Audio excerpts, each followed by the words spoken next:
Rich बनना या financial freedom पाना, ये सब एक गेम की तरह है, जहां गोल्स भी है और बाकी कॉम्पिटिटर भी, साथ में कुछ पेनल्टीज भी है और बेस्ट प्लेयर के लिए ट्रॉफीज भी। लेकिन हर गेम की तरह गेम को जीतने के लिए कुछ रूल्स को फॉलो करना भी बहुत जरूरी है, तभी आप इस गेम के चैंपियन बन सकते हैं, अपनी फाइनेंशियल फ्रीडम अचीव कर सकते हैं। वरना आप भी एक मिडिल क्लास की रेस में दौड़ते रहोगे। इसीलिए हमेशा की तरह आज भी हम एक वैल्यूएबल वीडियो लाए हैं। रिच लोगों के 5 मनी रूल्स शेयर करेंगे जो वर्ल्ड वाइड वेल्दी लोग सालों से फॉलो करते आ रहे हैं, जिसकी वजह से उन्होंने इतनी अचीवमेंट्स हासिल की है। इन रूल्स को फॉलो करके आप भी जल्द ही फाइनेंशियल फ्रीडम पा सकते हैं। तो आइए जानते हैं इन 5 रूल्स के बारे में। इससे पहले वीडियो स्टार्ट हो, आप हमारे चैनल को लाइक और सब्सक्राइब करना ना भूलें। Rule number 1, focus on making more money than saving money. दोस्तों, पता है इस बात की आपको ऑलरेडी जानकारी है कि पैसा सेव करना ही फाइनेंशियल फ्रीडम का पहला स्टेप है, और ज्यादातर लोग पैसा सेव करने की आदत भी डाल लेते हैं और कुछ सेफ म्यूचुअल फंड्स और एसेट्स में भी इन्वेस्ट कर देते हैं, और इसीलिए काफी सारे लोग इसके बाद का मोस्ट इम्पोर्टेंट स्टेप नहीं ले पाते, और वो है सिर्फ पैसा सेव करने से ज्यादा अपनी इनकम को बढ़ाने में ज्यादा फोकस करना, क्योंकि लोगों को सेफ गेम खेलने और कंफर्ट की आदत हो जाती है। तो दोस्तों, ये आप डिसाइड करेंगे कि आपको 60 की उम्र में अपनी ड्रीम कार चलानी है या 26 की एज में। अगर 26 या उसके आसपास की उम्र में आपको अपनी ड्रीम कार चलानी है, तो आपको पैसा सेव और इन्वेस्ट करने के साथ ही अपनी इनकम को भी 10x करना होगा, क्योंकि आपके प्रोडक्ट्स और आपकी एजुकेशन और आपकी स्किल्स आपको कुछ ही महीनों में इतना पैसा बना के दे सकते हैं जितना आपकी सेविंग्स वगैरह शायद कई सालों में भी ना दे पाए। देखो, सेविंग करना बहुत जरूरी है, लेकिन उन सेविंग के पैसों को काम पे लगाना भी जरूरी है, अपनी खुद की स्किल्स पे इन्वेस्ट करके या अपने कोई स्टार्टअप या बिजनेस में इन्वेस्ट करके। या तो आप स्लो लेन पकड़ सकते हो या फास्ट लेन, ये चॉइस आपकी है। Rule number 2, the more you learn the more you earn. Internet होने की वजह से आप ये सारी नॉलेजेबल वीडियोस फ्री में देख पा रहे हैं, जिसको सीखने के लिए लोगों को शायद कितनी सारी महंगी बुक्स पढ़नी पड़ती हैं और उसमें रिसर्च करना पड़ता है।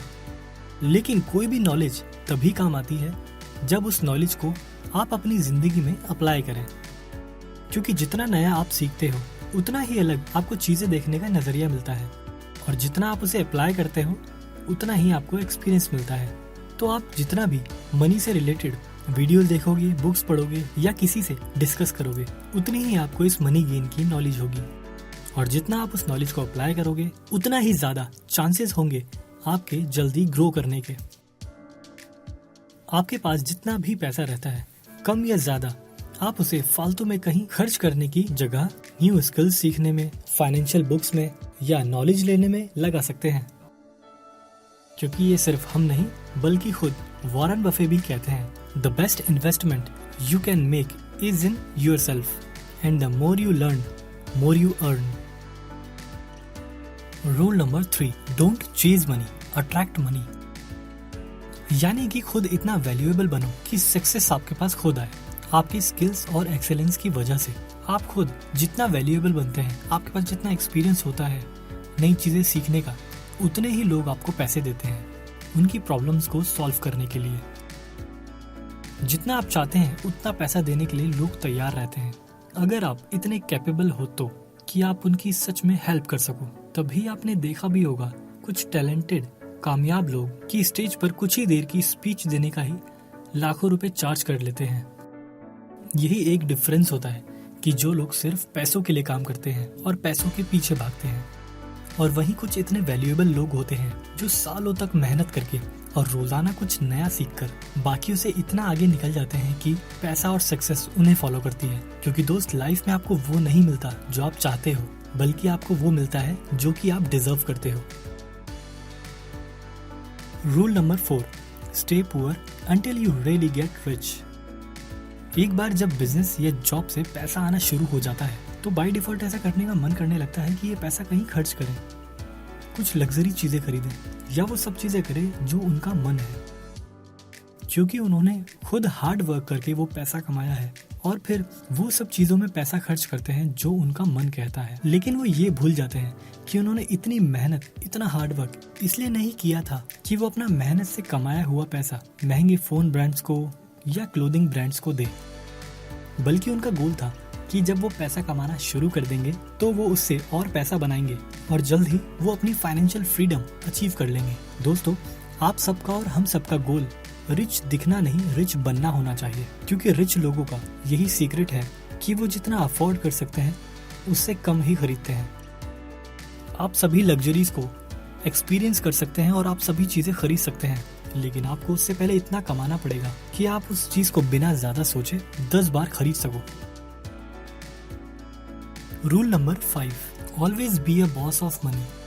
किसी को भी नौकर बनने का शौक नहीं होता, लेकिन ये दुनिया कुछ इस तरह वर्क करती है कि लोग इसमें रोज सरवाइव करने के लिए और इसका हिस्सा बने रहने के लिए ऐसे डिसीजंस और हैबिट बना लेते हैं जिनके कारण उनको पैसा कमाते हुए भी पैसों का नौकर बनना पड़ता है। और वो होता है लोन्स, EMI या इवन किसी से लिए हुए कर्जे की वजह से, जहाँ लोग कई बार खुद को खुश करने के लिए या मोस्ट ऑफ द टाइम दूसरों को इम्प्रेस करने के चक्कर में लोन लेकर या EMI बंधवाकर महीनों या सालों तक बैंक्स या पैसों के नौकर बन के हर महीने काम करते हैं और बैंक्स को टाइम पर पैसा देते हैं, वो भी सिर्फ कुछ वक्त के शौक को पूरा करने के लिए या दूसरों को 5 मिनट के चक्कर में इम्प्रेस करने के लिए। तो फाइनेंशियल फ्रीडम अगर पानी है तो किसी भी लोन या कर्जे से दूर रहो और ये कर्जा लेने की आदत कभी अपने अंदर मत डालना, चाहे 500 रुपए हो या 5 लाख। तो दोस्तों, ये वीडियो यहीं खत्म होती है, और अगर आपको ऐसी इंटरेस्टिंग वीडियोस और भी पसंद है तो हमारे चैनल को सब्सक्राइब और लाइक जरूर करें, जिससे आने वाली अमेजिंग वीडियोस आप तक पहुंच सके।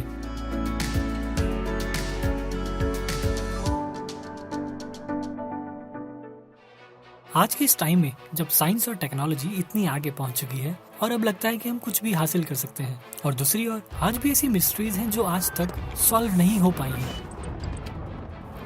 उसी में से एक है बरमुडा ट्रायंगल।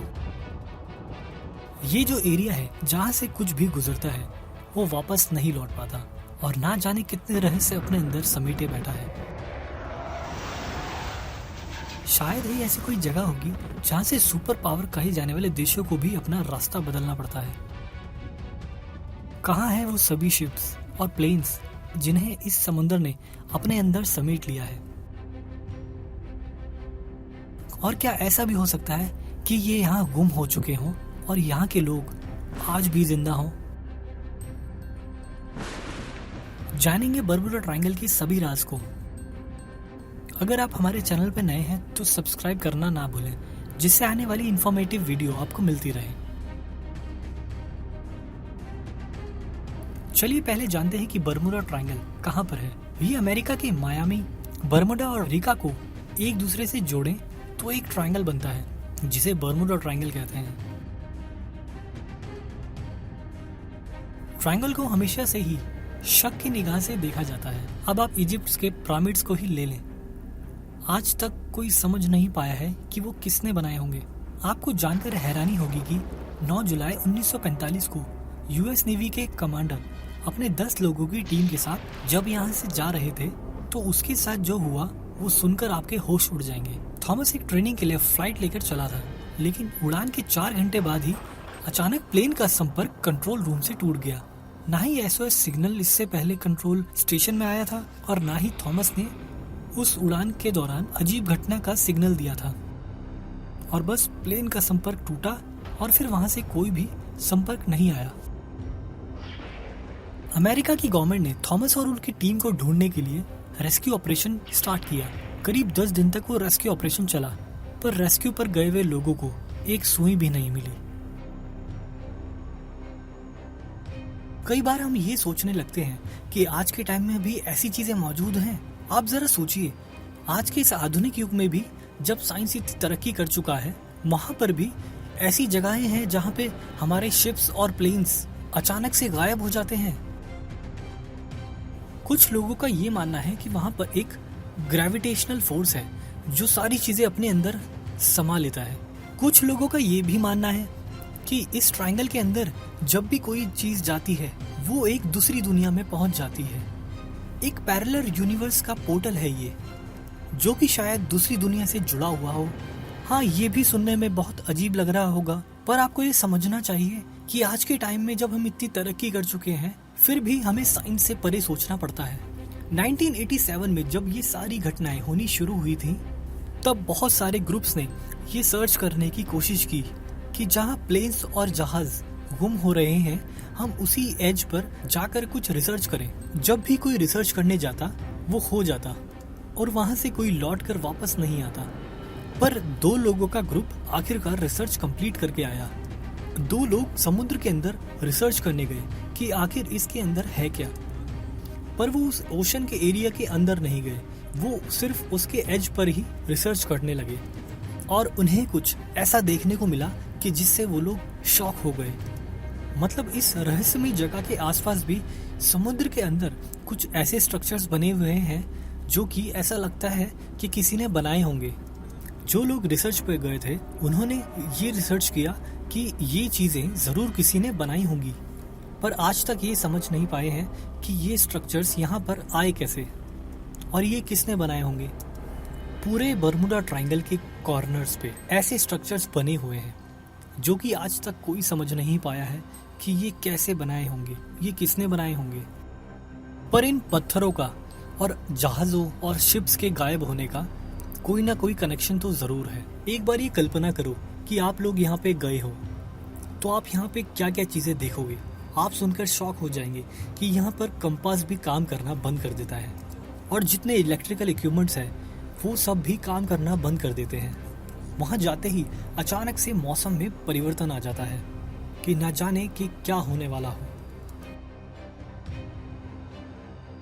सच क्या है ये तो एक ना एक दिन सामने आ ही जाएगा, पर अभी तक बर्मुडा ट्रायंगल का रहस्य कोई भी सुलझा नहीं पाया है। पर तब तक आप बर्मुडा ट्रायंगल के बारे में क्या सोचते हैं, हमें कमेंट करके जरूर बताएं। तो ऐसे और अमेजिंग फैक्ट्स को देखने के लिए हमारा चैनल जरूर सब्सक्राइब करें।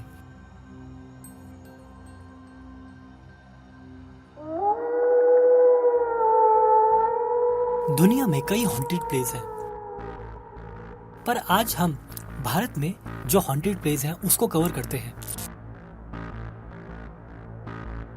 लाखों लोगों के अनुभव के बाद और कुछ ऐसे सबूत मिले जिससे ये जगह हॉन्टेड प्लेस की लिस्ट में आती है। तो चलिए चलते हैं ऐसे ही जगहों पर जहां साइंस भी अपने घुटने टेक देती है। अगर आपको भी ऐसी वीडियोस पसंद है तो आप हमारे चैनल को जरूर सब्सक्राइब करें, जिससे आने वाली इंटरेस्टिंग वीडियोस आप तक पहुंच सके। ये वीडियो उन लोगों के लिए है जो अनकही बातों में और साइंस से परे चीजें जानने की कोशिश में रहते हैं। तो गाइस, अपने दिल को मजबूत करके इस वीडियो को देखना। भानगढ़ फोर्ट। राजस्थान में भानगढ़ एक काफी फेमस जगह है जो कि किसी समय में काफी फलता फूलता शहर था। उसमें काफी लोग आया जाया करते थे। समय के चक्र ने इसे ऐसा बदला कि अब ये एक हॉन्टेड प्लेस में बदल गया है। भानगढ़ फोर्ट एक हॉन्टेड प्लेस है जो कि भारत की हॉन्टेड प्लेस की लिस्ट में सबसे ऊपर आता है। राजस्थान में ये एक अच्छा टूरिस्ट प्लेस माना जाता है, जो कि दिन के समय तो लोगों की पसंदीदा जगह है, पर रात होते ही ये एक शापित जगह में बदल जाती है, जो कि लोगों के लिए काफी भयानक है। यहाँ आर्कियोलॉजी सर्वे ऑफ इंडिया ने इसे खुद ही हॉन्टेड प्लेस घोषित किया है। ये माना जाता है कि अगर कोई इंसान सूर्यास्त के बाद यहाँ जाता है तो वह कभी वापस नहीं आ पाता। इस किले के आसपास जो लोग रहते हैं, उन्होंने यहाँ पर कुछ रोने की आवाज सुनी है और कुछ चिल्लाने की आवाज सुनी है, ऐसे कि कोई उन्हें मार रहा हो, जो कि काफी भयानक है। कई लोग इसके आसपास रहते थे, वो धीरे धीरे यहाँ से खाली करके जा रहे हैं क्योंकि वो लोग इस जगह पर रह नहीं पा रहे। अब ऐसे में मन में ये सवाल जरूर आता है कि इस किले में आखिर ऐसा क्या हुआ था जिस वजह से ये किला हॉन्टेड प्लेस में बदल गया। असल में इस किले के हॉन्टेड होने के पीछे कई कहानियां हैं, पर उन सब में से सबसे महत्वपूर्ण एक कहानी है, वो है राजकुमारी रत्नावती के बारे में। कहते हैं जब इस किले का निर्माण करवाया गया था तब उसमें रत्नावती नाम की एक बेहद खूबसूरत रानी रहती थी। उस समय राजकुमारी रत्नावती की उम्र सिर्फ 18 साल थी और उनकी खूबसूरती की चर्चाएं दूर दूर तक हुआ करती थी। बहुत से अलग अलग सियासतों से राजकुमारी के लिए रिश्ते आते थे, लेकिन राजकुमारी ने तब तक किसी के भी प्रस्ताव को स्वीकार नहीं किया था। एक बार की बात है, राजकुमारी अपनी सहेलियों के साथ कुछ खरीदारी के लिए बाजार गई हुई थी और बाजार में वो एक इत्र की दुकान पर रुकी और वहां से अपने लिए इत्र खरीदने लगी। इतने में उस इत्र की दुकान के पास खड़े एक व्यक्ति ने राजकुमारी को देखा और वो व्यक्ति उसी राज्य का रहने वाला था और वो काले जादू करने में महारथी था। राजकुमारी रत्नावती की सुंदरता को देखते ही एक नजर में वो व्यक्ति राजकुमारी पर पूरी तरह से फिदा हो गया था और उसी पल उसने अपने मन में ये तय कर लिया कि राजकुमारी से ही वो शादी करेगा, क्योंकि वो काले जादू में विश्वास रखता था और उसको काला जादू बहुत अच्छे से आता था। इसलिए उसने राजकुमारी की पसंद की हुई इत्र की बोतलों में से एक बोतल चुपके से उठाई और उस बोतल पर कुछ काला जादू कर दिया। असल में वो अपनी तंत्र विद्या की मदद से राजकुमारी को हासिल करना चाहता था और राजकुमारी अपने इत्र की शीशी लेकर वापस अपने किले की ओर चलने लगी और वो व्यक्ति चुपके से राजकुमारी का पीछा करने लगा। इतने में एक राजकुमारी की सहेली ने उन्हें बताया कि किसी एक व्यक्ति ने उनके इत्र की शीशी के साथ छेड़छाड़ की थी। असल में राजकुमारी की उस सहेली ने उस व्यक्ति को उस इत्र पे काला जादू करते हुए देख लिया था, लेकिन वो डर की वजह से उस समय चुप रही और जैसे ही राजकुमारी को उस काले जादू के बारे में पता चला, उसने वह इत्र की शीशी तोड़ दी। जब राजकुमारी को इसके बारे में पता चला, उस इत्र की शीशी को बड़े से पत्थर पर फेंक दिया। पत्थर पर पड़ते ही वो शीशी टूट गई और सारा इत्र उसी पत्थर पर बिखर गया। इस तरह वो इत्र पर किया गया काला जादू उस पत्थर में आ गया। इसके बाद वो पत्थर खुद ब खुद लुढ़कते हुए वह पत्थर उसी व्यक्ति के ऊपर जा गिरा, जिससे उसकी मौत हो गई। लेकिन मरने से पहले उस व्यक्ति ने ये श्राप दे दिया कि राजकुमारी सहित उस किले में रहने वाले सभी लोग एक दर्दनाक मौत मरेंगे और उनकी आत्माएं हमेशा के लिए उस किले में भटकती रहेंगी और उसी वजह से ये किला शापित हो गया। आज भी कई लोगों ने राजकुमारी की रूह को उस किले में भटकते हुए देखा है। इसीलिए रात के समय लोग यहाँ जाने से कतराते हैं। आपको क्या लगता है, क्या रात में लोगों को यहाँ जाना चाहिए? तो हमें कमेंट करके जरूर बताएं। और अगर आपको ऐसे ही इंटरेस्टिंग वीडियोस पसंद है तो हमारे चैनल को सब्सक्राइब जरूर करें, जिससे आने वाली इंटरेस्टिंग वीडियोस आप तक पहुंच सके। 6 अगस्त 1945 जापान के हिरोशिमा शहर में गर्मियों का मौसम चल रहा था। सुहाना दिन निकला था, आसमान नीला था और लोग अपने ऑफिस के लिए रेडी होकर जा रहे थे और बच्चे स्कूल के लिए निकले थे। इसी बीच कुछ लोगों ने एक अमेरिकन प्लेन गुजरता हुआ दिखाई देता है। ठीक 8:15 पर इस एरोप्लेन से कुछ छोटी सी चीज नीचे गिरती है। हिरोशिमा के लोगों ने ये सपने में भी नहीं सोचा होगा कि हमारे साथ कुछ ही पल में क्या होने वाला है। 43 सेकंड्स लगते हैं इसे सिर्फ नीचे गिरने में, और उसके बाद क्या हुआ वो आप सभी जानते हैं। कुछ ही पल में सब कुछ खत्म हो जाता है। ये अब तक का सबसे बड़ा नरसंहार था। शहर में लोगों को आखिरी पल में एक बहुत तेज रोशनी चमकती हुई दिखती है। बम धमाके की वजह से इंस्टेंटली एक फायर वॉल बन जाती है, मानो कि आग का एक गुब्बारा बन गया हो। जमीन का तापमान इतना बढ़ जाता है कि लोग उसे सह नहीं पाते। कुछ सेकंड्स में ही 80,000 से भी ज्यादा लोग मर जाते हैं। ये सुनकर सबसे बड़ा सवाल आपके मन में उठेगा, ऐसा क्यों हुआ था? दोस्तों, इस घटना के बारे में बताने से पहले मैं आपको ये जानकारी दे दूं कि इस वर्ल्ड वॉर 2 में जो लड़ाई हुई थी वो एक्सिस पावर और एलाइड पावर के बीच में थी। एक्सिस पावर में जर्मनी, इटली, जापान जैसे और भी कई देश आते हैं और एलाइड पावर में यूएस, ब्रिटेन और कनाडा जैसे और भी देश शामिल थे। लेकिन हिटलर की मौत के बाद से जर्मनी की आर्मी पूरी तरह से खत्म हो चुकी थी और एलाइड पावर के सामने एक्सिस पावर फीकी पड़ने लगी। हालांकि एक्सिस पावर के पास जापान जैसी स्ट्रॉन्ग कंट्रीज मौजूद थी, लेकिन समय बीतने के साथ ही जापान की शक्तियां भी कम होती जा रही थी और एक समय के बाद हार की कगार पर पहुंचने के बाद भी जापान अपने घुटने नहीं टेक रहा था, जिसकी वजह थी जापान के राजा हिरोहितो, और उनकी जिद की वजह से कई मासूमों की जानें गई और मजबूरन वर्ल्ड वॉर 2 को खत्म करने के लिए और जापान को रोकने के लिए अमेरिका को कोई बड़ा कदम उठाना था और साथ ही 16 जुलाई 1945 को अमेरिका ने परमाणु बम बनाकर उसकी टेस्टिंग सफलतापूर्वक कर ली थी और इसकी फेर में जापान भी अमेरिका पर ऑपरेशन डाउनफॉल के चलते एक बड़ा हमला करने वाला था। और जब इसका पता अमेरिका को चला तो उन्होंने देश के बड़े अधिकारियों के साथ एक मीटिंग की जिसमें उन्होंने ये डिस्कशन किया कि जापान पर बम कैसे और कब गिराना है। और उसने अपना पहला टारगेट हिरोशिमा को रखा और फिर अमेरिका ने यूनाइटेड किंगडम से इस हमले की परमिशन ले ली।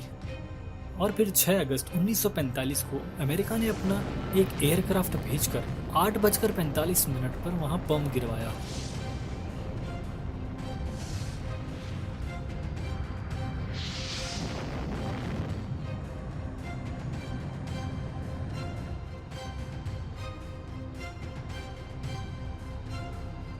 और जो बम गिराया गया था उसका नाम रखा गया था लिटिल बॉय और बॉम्ब ने लगभग हिरोशिमा की 30 से 40% आबादी को खत्म कर दिया था और ये शहर पूरी तरह वीरान हो गया था।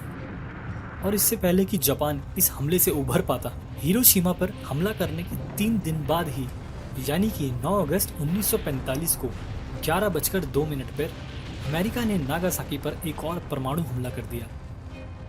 और इस हमले में जो परमाणु बम यूज किया गया था उसका नाम इन्होंने रखा फैट मैन, जिसने कि पूरे शहर में तबाही फैला दी। हालांकि आसपास पहाड़ों की वजह से नागासाकी पर हिरोशिमा की तरह उससे कम ही इफेक्ट पड़ा, लेकिन इसमें भी करीब 40,000 से भी ज्यादा लोग मारे गए। और रेडिएशन की वजह से जो बाद में नुकसान हुआ वो तो अलग। और इसके बाद 2 परमाणु हमले के बाद जापान के राजा ने 14 अगस्त 1945 को अमेरिका के सामने सरेंडर कर दिया। और अगर कहा जाता है कि जापान अगर सरेंडर नहीं करता तो अमेरिका ने और भी प्लानिंग कर रखी थी कि जापान में और किस किस जगह परमाणु बम गिराने हैं। हालांकि हम ये प्रे करते हैं कि आगे चलकर ऐसे परमाणु हमले ना हो। तो दोस्तों, ये थी कहानी हिरोशिमा और नागासाकी पर हुए परमाणु हमले की। तो आपका इस बारे में क्या कहना है, आप हमें प्लीज कमेंट करके जरूर बताएं। और अगर आपको ऐसी ही इंटरेस्टिंग फैक्ट्स के बारे में जानना है तो हमारे चैनल को सब्सक्राइब जरूर करें, जिससे आने वाली इंटरेस्टिंग वीडियोस आप तक पहुंच सके। धन्यवाद।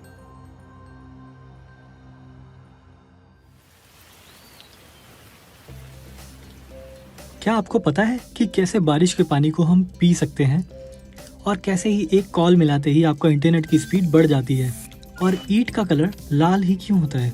इन सारे सवालों का जवाब इस वीडियो की तरह ही शॉकिंग है। तो बने रहिए हमारे साथ इस वीडियो में। और अगर ऐसे ही इंटरेस्टिंग वीडियोस आपको और भी पसंद है तो हमारे चैनल को सब्सक्राइब जरूर करें, जिससे आने वाली वीडियोस आपको मिल सके। चलिए शुरू करते हैं।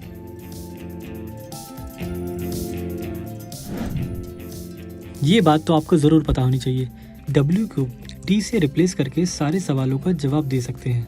जैसे वेयर का W निकालकर T लिखेंगे तो वो देयर हो जाएगा, और ऐसे ही व्हाट का W निकाल देंगे तो दैट हो जाएगा, और व्हेन का देन। ऐसे ही बहुत सारे और भी। आपने देखा होगा कि जब भी आप कुछ डाउनलोड करते हैं और आपके फ़ोन में पूरे नेटवर्क भी आ रहे हो, तब भी डाउनलोडिंग स्पीड बहुत धीरे आती है। तो आपको क्या करना है कि आपको अपने फ़ोन से किसी को कॉल लगानी है और आप देखेंगे थोड़ी ही देर में आपकी इंटरनेट स्पीड बढ़ जाएगी। आप एक जलती हुई कैंडल को भी 50 किलोमीटर दूर से भी देख सकते हैं अगर अर्थ फ्लैट होती तो। बट हमारी नज़र इतनी कमज़ोर हो चुकी है कि हम चलते मैच में स्कोर भी अच्छे से नहीं देख पाते, तो 50 किलोमीटर दूर की तो बात ही क्या है। आपने एम्बेसडर कार के बारे में तो ज़रूर सुना होगा। ये कार अपने टाइम में तहलका मचाती थी और अपनी मजबूती के लिए जानी जाती थी, और ज़्यादातर मिनिस्टर लोग इसे यूज़ करते थे। और भी कई सारे रीज़न है जिसकी वजह से हम लोग इस कार को नहीं भूले हैं। तो आपको ये बात भी पता होनी चाहिए कि एम्बेसडर कार आने वाली है एक नए लुक में, जो कि काफ़ी शानदार होने वाली है। पार्ले जी इतना फेमस है कि जब तक आप ये फैक्ट सुनेंगे तब तक 8000 बिस्किट के पैकेट खोले जा चुके होंगे। लेकिन इसके बाद भी पार्ले जी वाले इससे ज्यादा पैसे नहीं कमाते, क्योंकि वो इसका दाम नहीं बढ़ाते। हमारे देश में हर एक दिन में 480 मिलियन पार्ले जी के बिस्किट खाए जाते हैं। आपको पता होगा कि काफी अच्छी एक्टिंग के लिए इंसानों को ऑस्कर अवार्ड दिया जाता है। तो आपको ये भी पता होना चाहिए कि दुनिया का सबसे पहला अवार्ड एक नॉन ह्यूमन ऑस्कर अवार्ड था, जो कि मिक्की माउस को दिया गया था।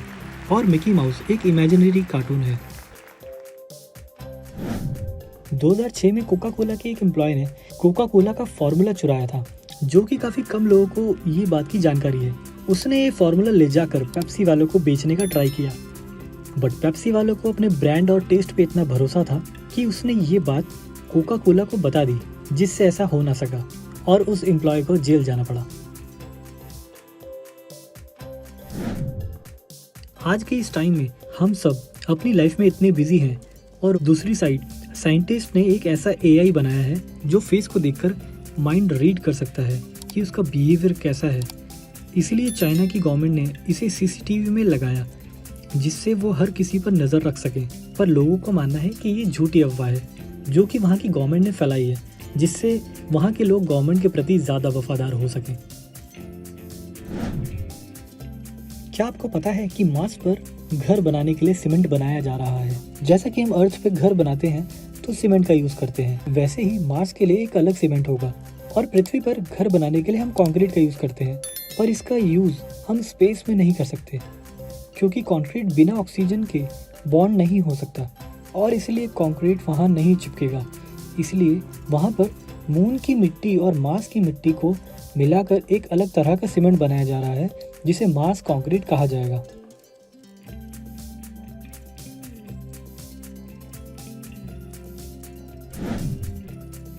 क्या आपको पता है कि बॉटल के अंदर जो रबर का यूज किया जाता है वो क्यों होता है और इसका क्या फायदा होता है? चलिए मैं बताता हूँ। वैसे ज्यादातर लोगों को ये नहीं पता होगा। आपने कभी कोल्ड ड्रिंक पी होगी, उसके अंदर गैस होती है जो उसके टेस्ट को बरकरार रखती है, तो ये उस रबर की वजह से ही हो पाता है। तो ये रबर बॉटल के ढक्कन के ग्रिप को बढ़ा देती है, जिससे गैस बाहर नहीं निकलती। तो सोचिए, अगर आपको कोई कोल्ड ड्रिंक पिए और उसमें गैस ही ना हो, तो वो लगेगा कि आप चीनी वाला पानी पी रहे हैं। दोस्तों, अगर आपको ये वीडियो अच्छी लगी है तो हमारे चैनल को सब्सक्राइब ज़रूर करें, जिससे आने वाली इंटरेस्टिंग वीडियोस आपको मिल सके।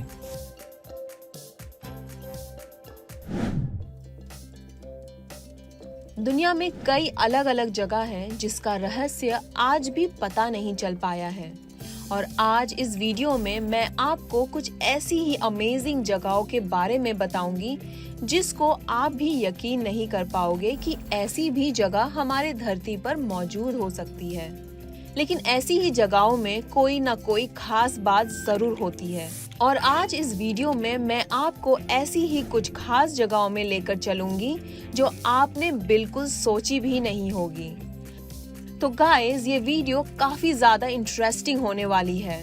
तो अगर आप चैनल पर नए हैं तो प्लीज चैनल को सब्सक्राइब एंड लाइक जरूर करें, जिससे आपको आने वाली इंटरेस्टिंग वीडियोस मिलती रहेंगी। तो बिना किसी रुकावट के शुरू करते हैं। Rainbow river. दोस्तों, आप जब भी रिवर के बारे में सुनते हैं तो आई एम श्योर आपके दिमाग में कोई तस्वीर जरूर आती होगी। अगर मुझसे पूछा जाए तो मेरे दिमाग में तो नदी, झरने या बहते हुए पानी और वो सब जगह जो हम अक्सर देखते हैं। पर ये शायद ही आपने कहीं रेनबो रिवर का नाम सुना होगा। ये रिवर हर साल मौसम के हिसाब से अपना रंग बदलती है, जिससे ये अपने आप में एक अलग ही रिवर मानी जाती है। ये रिवर कोलंबिया में है। इसका अट्रैक्शन पॉइंट लोगों को बहुत पसंद आता है, जो कि काफी दिलचस्प है। साल के शुरू होते ही ये नदी कुछ खास नहीं लगती। आपको इसे देखकर लगेगा कि ये तो एक नॉर्मल नदी है, जिसमें ऐसा क्या ही खास है। पर जून जुलाई आते ही इसका कलर अपने आप बदलने लगता है, जैसे मानो कि इसमें किसी ने रंग घोल दिया हो, जिससे ये बहुत खूबसूरत लगने लगती है। अब सवाल उठता है कि ये रिवर इतनी कलरफुल कैसे हो सकती है। कुछ लोगों का तो मानना है कि इसकी वजह एल्गी है, पर ऐसा नहीं है। ये नदी कलरफुल इसलिए बन जाती है क्योंकि इस नदी में कुछ विशेष तरह के पौधे पाए जाते हैं जो कि इस नदी के तल पर ही उगते हैं। इसका साइंटिफिक नाम मैक्रीनिया है, जो कि इस नदी को कलरफुल बनाते हैं। और जैसे ही इस पर सूरज की रोशनी पड़ती है तो ये कलर और भी निखर कर आते हैं। Tallest tree. जैसा कि आप सभी जानते हैं कि पेड़ों की हमारी लाइफ में क्या इम्पोर्टेंस है और वो हमारे जीवन के लिए कितना ज्यादा जरूरी है, उसी को ध्यान में रखते हुए मैं आपके लिए एक ऐसे पेड़ के बारे में बताने जा रही हूँ जिसके बारे में आपने कभी नहीं सुना होगा। ये एक ऐसा पेड़ है जो हमारे दिल्ली के कुतुब मीनार से भी काफी ऊंचा है। जी हाँ, आपने सही सुना, ये पेड़ दुनिया का सबसे लंबा पेड़ 390 फीट ऊंचा और जिसका नाम जनरल शर्मन है। और ये पेड़ कैलिफोर्निया के रेडवुड ट्री नेशनल पार्क में है।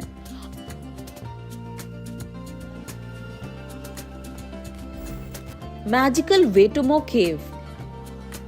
ये केव आपने शायद ही कहीं देखी या सुनी होगी, जिसका नाम मैजिकल वेटुमो केव है और ये न्यूजीलैंड में है।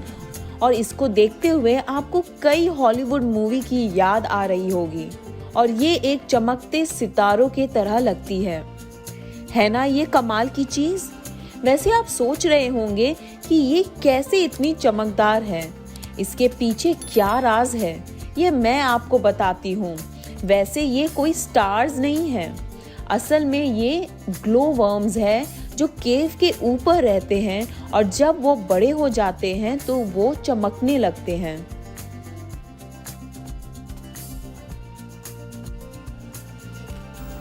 Mountain pillar.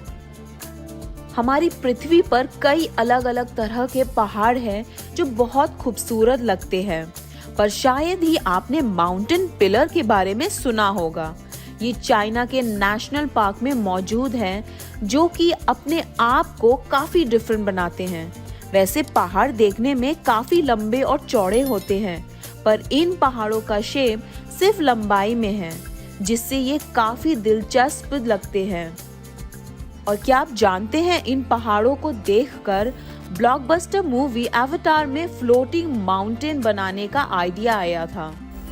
अगर आप भी ऐसे अमेजिंग फैक्ट्स जानना चाहते हैं तो अभी इस चैनल को लाइक करें और सब्सक्राइब भी करें। धन्यवाद।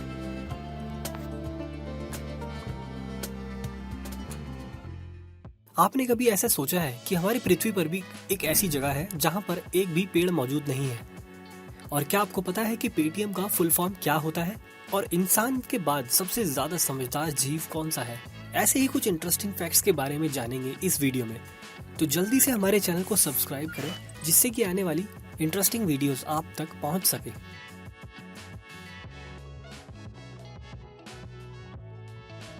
दोस्तों, आप जानकर हैरान हो जाएंगे कि सिंगापुर एक ऐसा देश है जहां पर बिल्कुल भी खेती नहीं की जाती।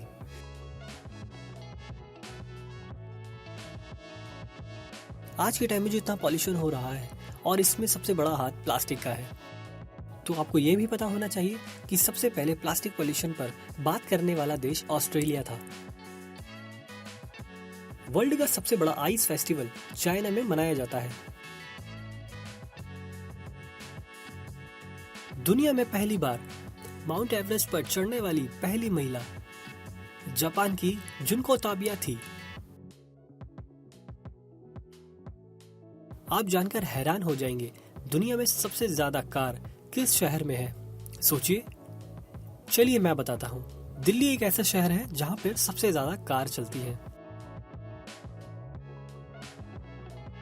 ट्विटर में जो आप एक बर्ड देखते हैं, उसका नाम लैरी है।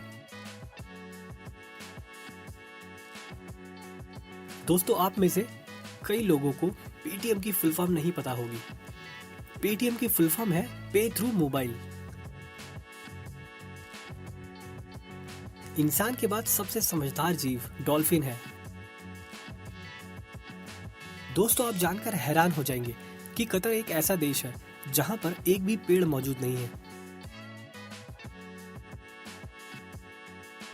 हम सभी जानते हैं कि हम जो भी कुछ खरीदते हैं उस पर जीएसटी हमें पे करना पड़ता है, पर क्या आपको पता है कि जीएसटी लागू करने वाला देश फ्रांस था। ये जो आप स्क्रीन पर देख रहे हैं वो फ्लैग अर्थ का है, जो 1970 में जॉन मैककॉनल ने डिजाइन किया था। दिल्ली में रहने वाले करण ऐसे पहले व्यक्ति हैं जिसने अपनी आंखों के अंदर टैटू करवाया है। भारत में आईएएस के एग्जाम पहली बार 1950 में किया गया था। आप में से ज्यादातर लोगों को ये बात नहीं पता होगी कि कार का आविष्कार किसने किया था। दरअसल कार का आविष्कार कार्ल बेंज ने 1886 में किया था। उस समय की कार कुछ इस तरह दिखती थी। अभी कुछ दिन पहले ही उत्तर प्रदेश के लखनऊ और उसके आसपास के जिले में रात के समय में रोशनी की एक अजीबोगरीब सी कतार देखी गई। इस रोशनी को देखकर हर कोई हैरान था कि आखिर ये क्या चीज है। लोगों ने इसे लेकर तरह तरह की बातें कही कि ये एलियंस की स्पेसशिप है। हालांकि जब इस मामले की पड़ताल की गई तो पता चला कि ये रोशनी एलॉन मस्क की कंपनी स्टारलिंक्स के द्वारा हाल ही में लॉन्च की गई दर्जनों सैटेलाइट की रोशनी थी, जो फिलहाल लोअर अर्थ ऑर्बिट में चक्कर लगा रही है। दुनिया में सबसे ज्यादा जहरीले सांप ऑस्ट्रेलिया में पाए जाते हैं। यहाँ जहरीले सांपों की 150 प्रजाति पाई जाती है। और आप सोच रहे होंगे कि यहाँ पर सांपों के जहर से मरने वाले लोगों की संख्या काफी ज्यादा होगी, तो आप गलत हैं। दरअसल यहाँ पर सांप के काटने से मरने वाले लोगों की संख्या पूरे साल में सिर्फ 2 है। वो इसलिए ये जहरीले सांप इंसान की पहुंच से काफी दूर रहते हैं। एक हाथ में कुछ 5 उंगलियां होती हैं और सभी उंगलियों के अपने अपने एक अलग नाम होते हैं। ठीक उसी तरह से हर उंगली की एक अपनी इम्पोर्टेंस होती है।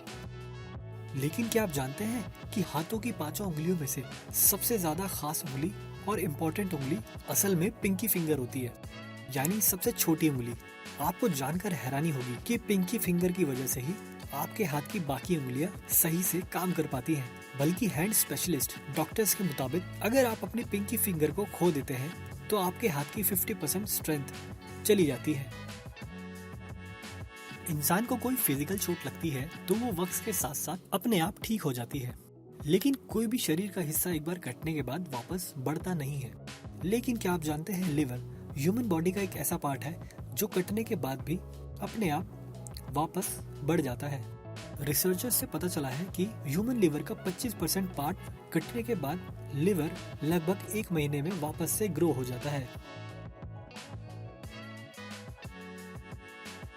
1915 में एससी डनवर नाम की एक महिला की मृत्यु हो जाती है। डॉक्टर के मृत घोषित करने के बाद उसकी बॉडी को कॉफिन में रख दिया जाता है। उसके बाद ये डिसाइड किया जाता है कि शव यात्रा एक दिन बाद निकाली जाएगी। क्योंकि महिला की सिस्टर टाउन से बाहर थी, इसीलिए उसे देरी से आने की वजह से एक दिन डिले किया गया। और जब उसकी सिस्टर वहाँ पहुँचती है, वो कहती है मुझे अपनी बहन को आखिरी बार देखना है, और वो बॉडी को बाहर निकालने को कहती है। उसके बाद जो हुआ हैरानी की सारी हदें पार करने वाला था। जब कॉफिन का ढक्कन उठाया तो वो मर चुकी महिला उठकर एकदम से खड़ी हो गई और वो अपने चारों तरफ देखते हुए मुस्कुराने लगती है।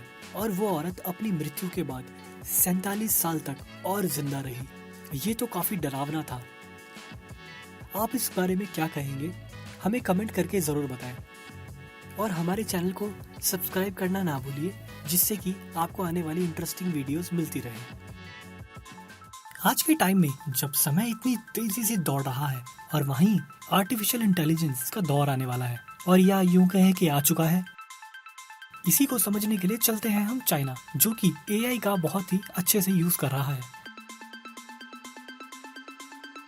आप जो देख पा रहे हैं, इस स्कूल के टीचर्स एआई के थ्रू ये देख पाते हैं कि कौन सा स्टूडेंट पढ़ाई में कंसंट्रेट कर रहा है या नहीं। ये जो हेडफोन्स आप देख रहे हैं, ये मेजर करता है कि स्टूडेंट किस लेवल पर कंसंट्रेट कर रहा है, और इसकी इंफॉर्मेशन डायरेक्टली टीचर की कंप्यूटर स्क्रीन पे दिखाई देती है। जिससे उसे समझने में और भी आसानी रहती है। पूरी दुनिया में चाइना एआई में सबसे नंबर 1 पर है। यहाँ पर बहुत कम लोग कैश और कार्ड का इस्तेमाल करते हैं। लोग वहाँ पे अपने चेहरे के स्कैनिंग से ही अपना सामान खरीद लेते हैं। और यहाँ के स्कूल बहुत ही हाईटेक हैं एजुकेशन के मामले में। और यहाँ पे क्लासरूम्स में रोबोट्स भी यूज किए जाते हैं जो कि बच्चों के हेल्थ और कंसंट्रेशन लेवल को चेक करते हैं कि बच्चे को कोई प्रॉब्लम तो नहीं है। और चाइना के स्कूल्स में जो ड्रेस होती है उस ड्रेस में चिप लगी रहती है जिससे वो अपने स्टूडेंट्स को ट्रैक कर पाते हैं। और आप ये जानकर हैरान हो जाएंगे कि यहाँ की क्लासरूम्स में जो सीसीटीवी कैमराज हैं उससे भी टीचर्स या पेरेंट्स ये देख पाते हैं कि बच्चा पढ़ाई कर रहा है या फोन यूज कर रहा है। और ये गैजेट्स खुद चाइना ने ही इन्वेंट किए हैं जो कि बेहद कमाल के हैं। और ये दुनिया का सबसे बड़ा नेटवर्क है। एआई लर्निंग के थ्रू ये लोग दुनिया में काफी आगे निकल चुके हैं जो कि स्टूडेंट्स के लिए बहुत ही अच्छी बात है, जिससे हर एक स्टूडेंट अच्छा ग्रो कर सकता है और अच्छे मार्क्स ला सकता है। चाइना गवर्नमेंट्स ने इस पे $1 बिलियन खर्च किए हैं जिससे कि एआई टेक्नोलॉजी को अच्छे से यूज कर सके। और जब हम एक क्लासरूम में गए तो वहाँ पे देखा कि पहली बार एआई क्लासरूम में यूज हो रहा है।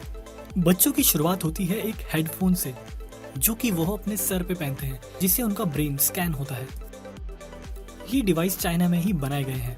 ये सेंसर्स दिमाग में न्यूरॉन्स की इंफॉर्मेशन देते हैं और जो कि रियल टाइम में टीचर्स की मॉनिटर स्क्रीन पे दिखाई देता है और जिससे टीचर तुरंत ही पता लगा लेते हैं कि कौन सा बच्चा अटेंशन दे रहा है और कौन प्रॉब्लम सॉल्व नहीं कर पा रहा है। अगर टीचर को लगता है कि किसी बच्चे को कुछ प्रॉब्लम है या वो कंसंट्रेट नहीं कर पा रहा है तो उसकी डिटेल तुरंत ही वो पेरेंट्स के स्क्रीन पर या मोबाइल पर सेंड कर सकती है, जिससे पेरेंट्स को भी खबर रहती है कि बच्चा कितना पढ़ाई कर रहा है। इस हेडफोन से स्टूडेंट्स और भी ज्यादा अटेंशन दे पाते हैं पढ़ाई पर, जिससे कि वो अपने फ्यूचर में अच्छे से ग्रो कर पाते हैं। ये तो रही स्कूल की बात। अब चलते हैं उनके सोलर सिस्टम पर। आप ये जानकर हैरान हो जाएंगे, चाइना ने पानी पर भी सोलर पैनल बिछाना शुरू कर दिया है। ये सुनने में ही बहुत अजीब सा लगता है, पर चाइना इसको ऑलरेडी करना शुरू कर चुका है। असल में दोस्तों ये सोलर पैनल चाइना के बड़े बड़े देशों को इलेक्ट्रिसिटी पहुंचाने में मदद करेंगे, जो कि आने वाले फ्यूचर के लिए बहुत ही अच्छी बात है। और सबको ऐसी टेक्नोलॉजी शुरू करनी चाहिए जिससे कि सोलर पैनल से इलेक्ट्रिसिटी का यूज अच्छे से हो सके।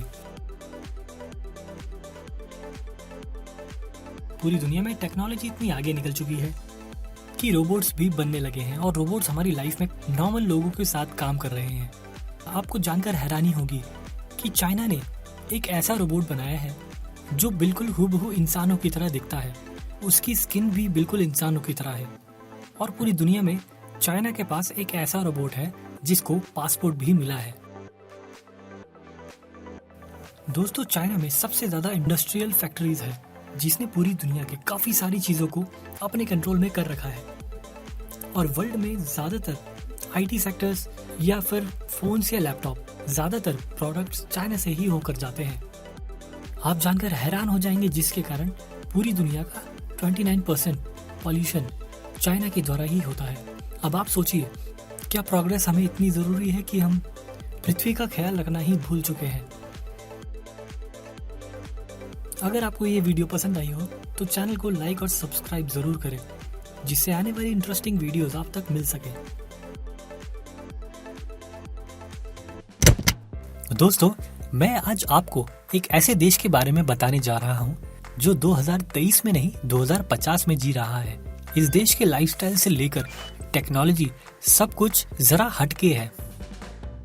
वीडियो को देखकर आप समझ ही चुके होंगे कि मैं जापान की बात कर रहा हूँ।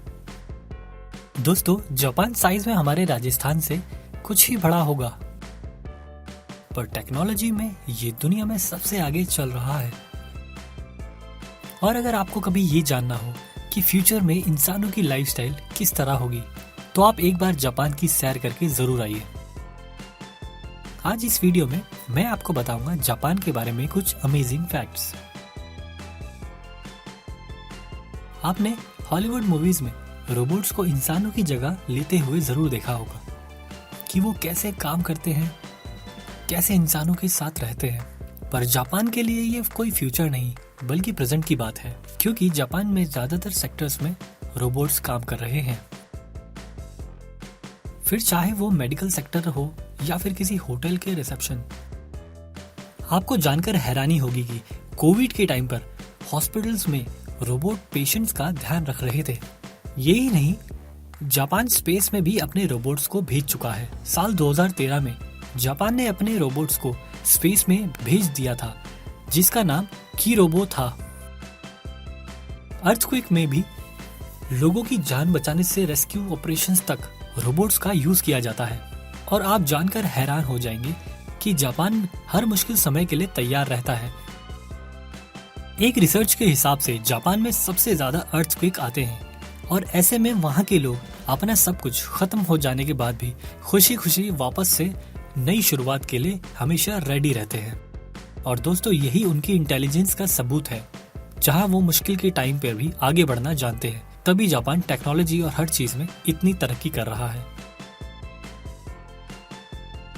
High tech toilets. क्या आपके साथ कभी ऐसा हुआ है कि आप किसी टॉयलेट में गए हो, वहाँ की हाई फाई टेक्नोलॉजी और क्लीनिंग को देखकर आप शॉक हो गए हो?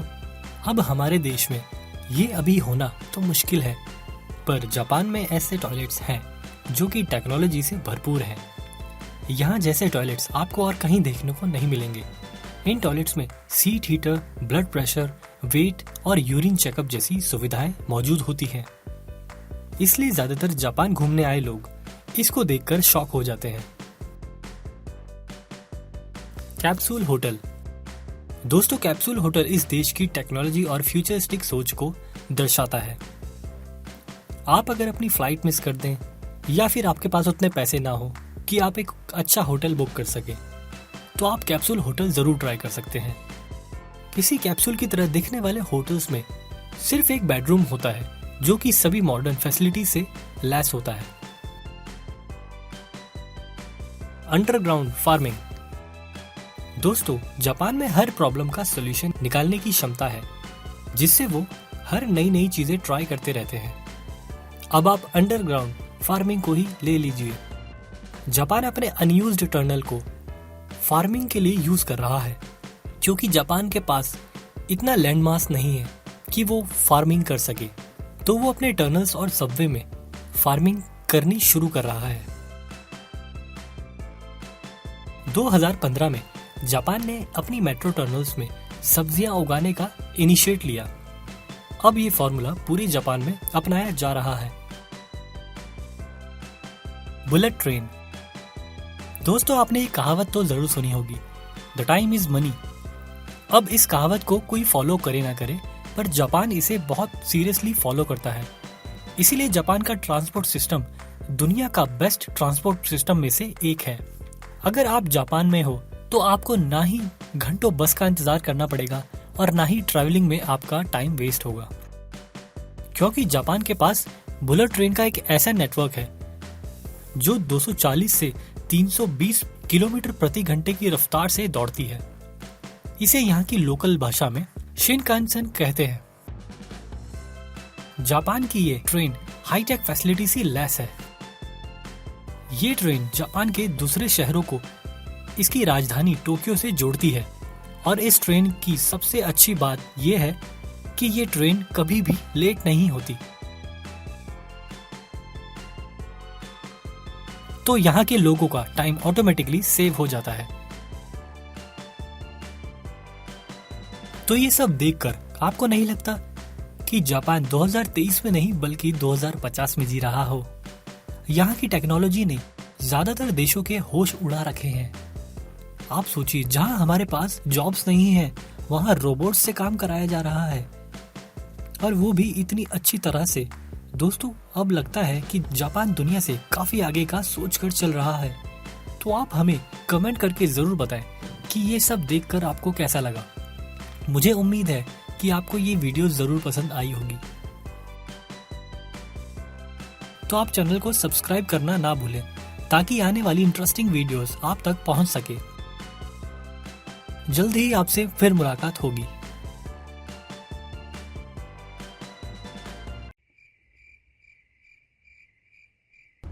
आजकल इस दौर में हमें बहुत सतर्क रहकर सारे काम करने पड़ते हैं, क्योंकि कुछ लोग हमसे हमारी इम्यूनिटी चुराना चाहते हैं, जो हमारे लिए काफ़ी हानिकारक हो सकती है।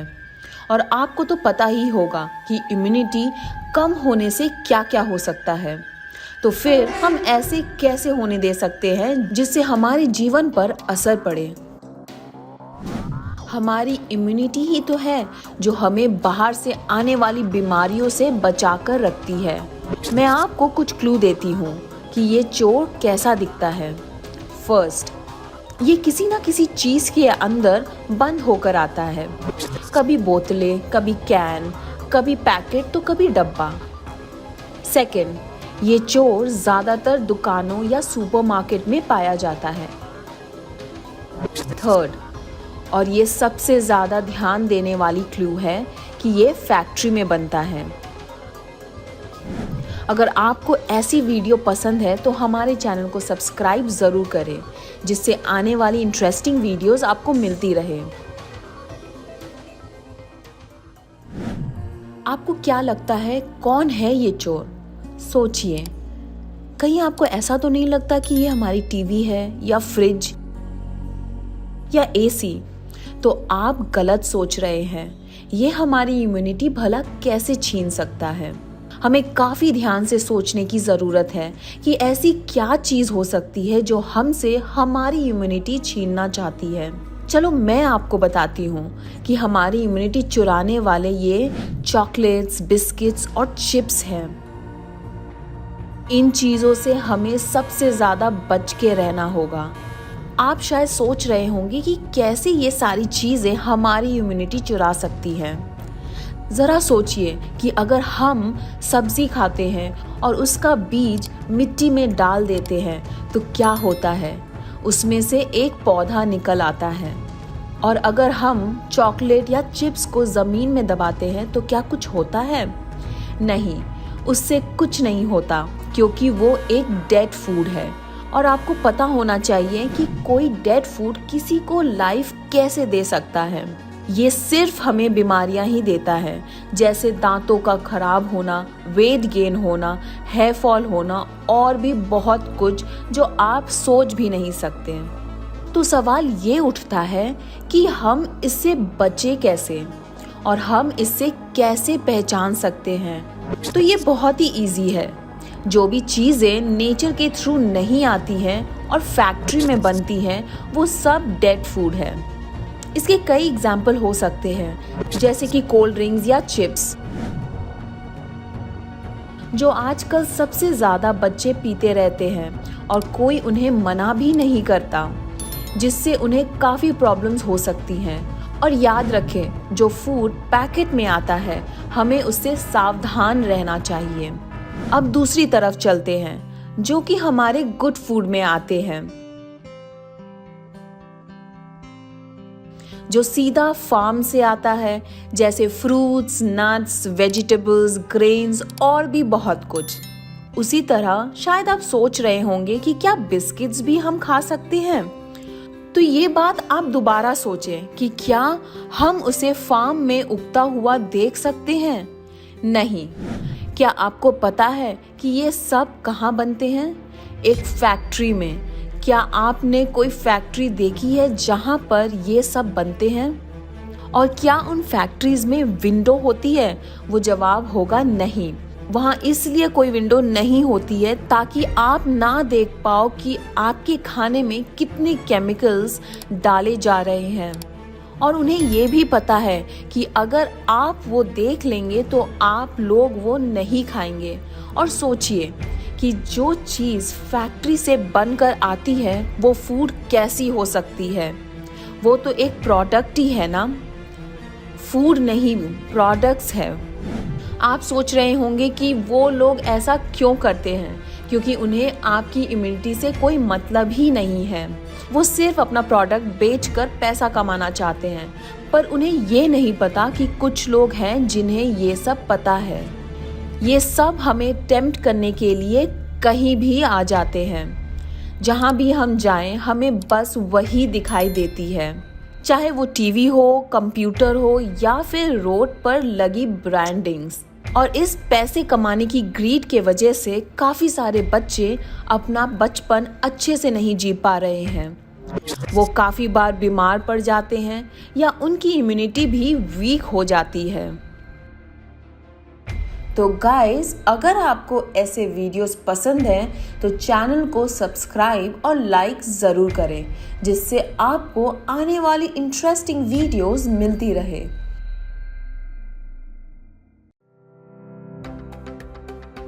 हेलो गाइस, अगर मैं आपसे पूछूं कि आपको सबसे सुंदर जगह कौन सी पसंद है तो आप ज़रूर कोई हिस्टोरिक प्लेस या फिर कोई हिल स्टेशन का नाम लेंगे।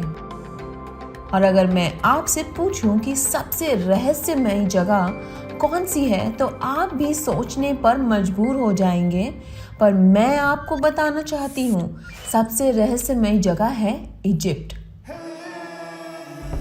तो गाइस, अगर आपको ऐसे वीडियोस पसंद हैं तो चैनल को सब्सक्राइब और लाइक ज़रूर करें, जिससे आपको आने वाली इंटरेस्टिंग वीडियोस मिलती रहे।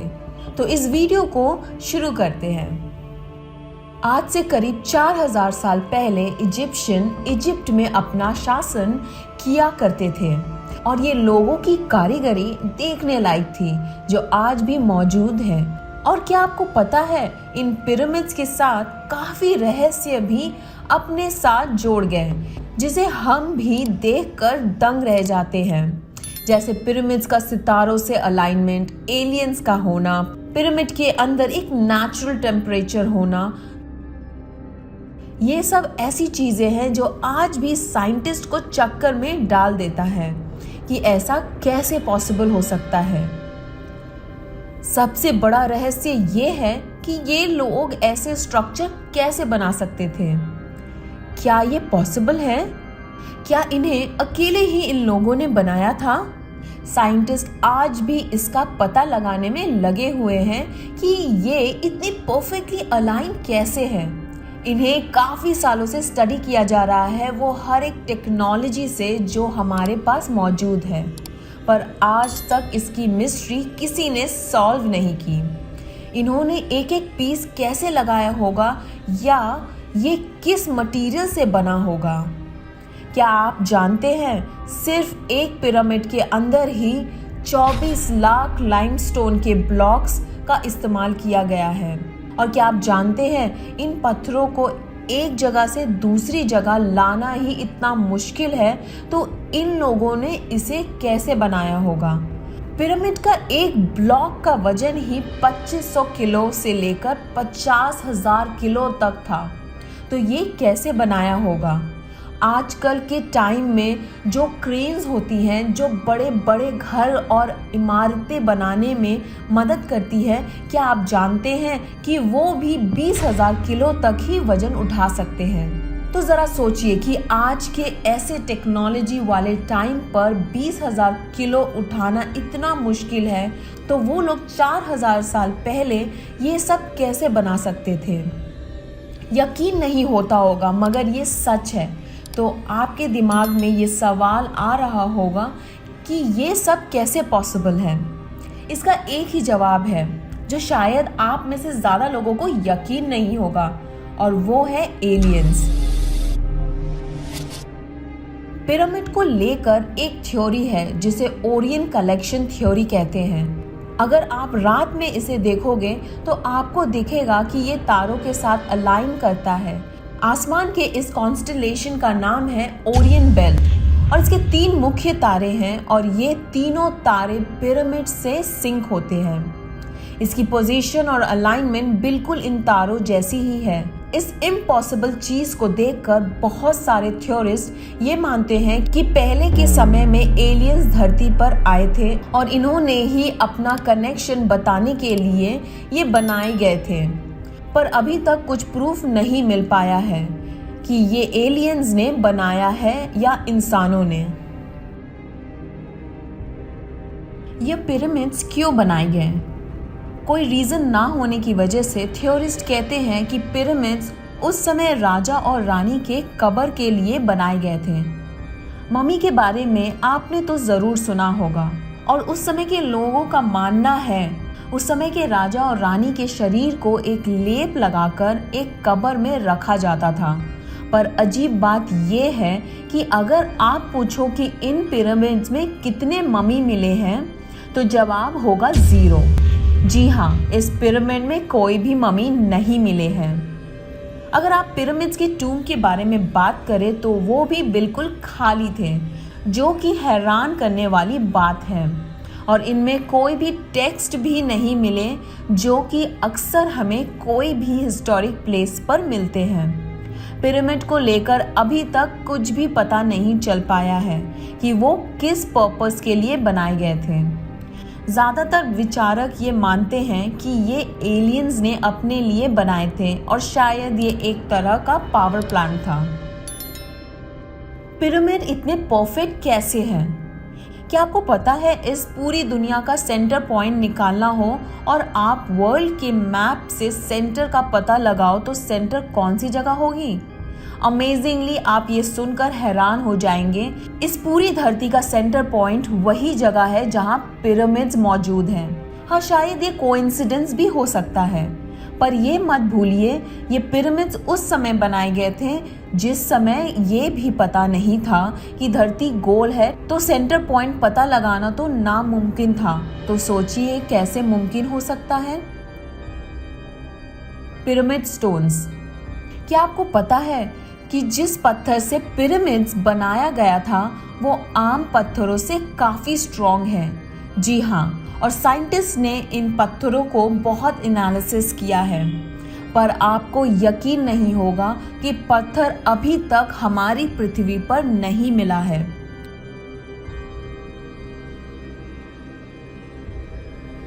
इजिप्शियन डेजर्ट इस पिरामिड से काफी नजदीक है और वो काफी गर्म रहता है। ये रेत भी किसी लावे से कम नहीं है। पर आपको जानकर हैरानी होगी कि उस समय पिरामिड को ऐसे बनाया गया था कि चाहे बाहर का टेम्परेचर कितना भी हो, पर इसका टेम्परेचर 20 सेल्सियस रहेगा, जो कि पृथ्वी पर सबसे अच्छा टेम्परेचर माना जाता है। आज तक ये क्लियर नहीं हो पाया है कि क्या ये सच में इंसानों ने बनाया था, क्योंकि बिना ऊंचाई से देखे ये बनाना तो नामुमकिन है। तो उस समय ये कैसे मुमकिन हो सकता है? अगर आप ऐसी ही रहस्यमय चीजें और भी जानना चाहते हैं तो चैनल को सब्सक्राइब जरूर करें, जिससे आपको सारी अपडेट मिलते रहें।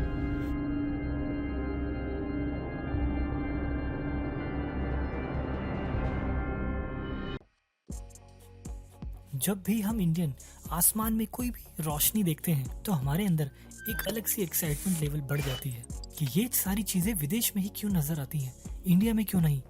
तो गाइज हम चलते हैं कलकत्ता। तो यहाँ पर कुछ लोगों ने आसमान में एक रोशनी को देखा जो कि काफी अलग, पर ये पता नहीं चल पाया है कि ये क्या चीज थी। ना ही ये कोई एयरप्लेन है और ना ही ये किसी तरह का ड्रोन। हमारे रिसर्चर्स अभी तक ये पता नहीं लगा पाए हैं कि आखिर ये अजीब सी चीज क्या थी। गाइज इंडिया में सबसे पहली कार किसके पास थी? ज्यादातर लोग ये मानते होंगे कि पहली कार सर रतन टाटा जी ने खरीदी थी, पर यह बिल्कुल गलत है। असल में भारत की सबसे पहली कार क्रॉम्पटन ग्रेव्स कंपनी में काम करने वाले मिस्टर फॉस्टर ने खरीदी थी, जो कि 1897 में ली गई थी।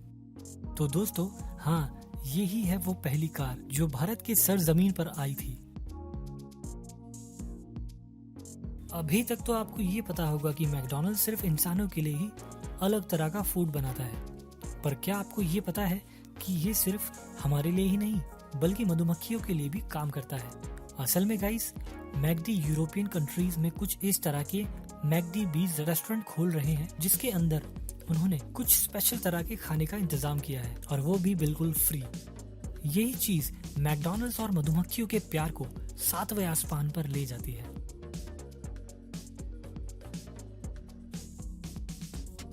दोस्तों, बचपन से ही हमारे दिमाग में ये डाला जाता है कि अगर आपके फ्यूचर प्लान्स नहीं है तो आपकी जिंदगी आगे आप समझ ही चुके होंगे। लेकिन क्या आपको पता है कि हाल ही में यूएस में की गई स्टडी के हिसाब से ये बात पूरी तरह से साफ हो चुकी है कि जिन बच्चों की कोई भी फ्यूचर प्लान्स नहीं होते वो as compared to other students अपनी लाइफ में ज्यादा सक्सेसफुल होते हैं।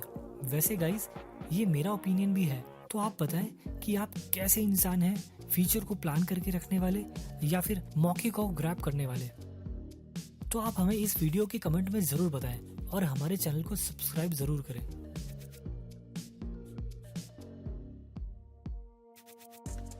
गाइस वैसे एक अजीब बात कहूँ, हम में से ज्यादातर लोगों को ये तो जरूर पता होगा कि बारिश पानी की होती है, शायद।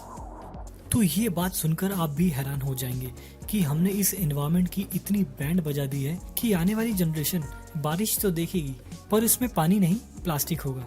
या फिर मैं ये कहूँ कि उन्होंने ये देखना भी शुरू कर दिया है। वैसे असल में आप भी ये सुनकर हिल जाएंगे कि वहाँ प्लास्टिक की बारिश हुई थी और रिसर्चर्स के हिसाब से छोटे छोटे प्लास्टिक के टुकड़े थे जिन्हें हम अपनी आंखों से नहीं देख पाएंगे, पर रिसर्चर्स का कहना है कि आने वाले टाइम में यही कैंसर का कारण बनेगी। पर इन बातों का क्या फायदा, हम लोग सच में फिर भी नहीं सुधर सकते।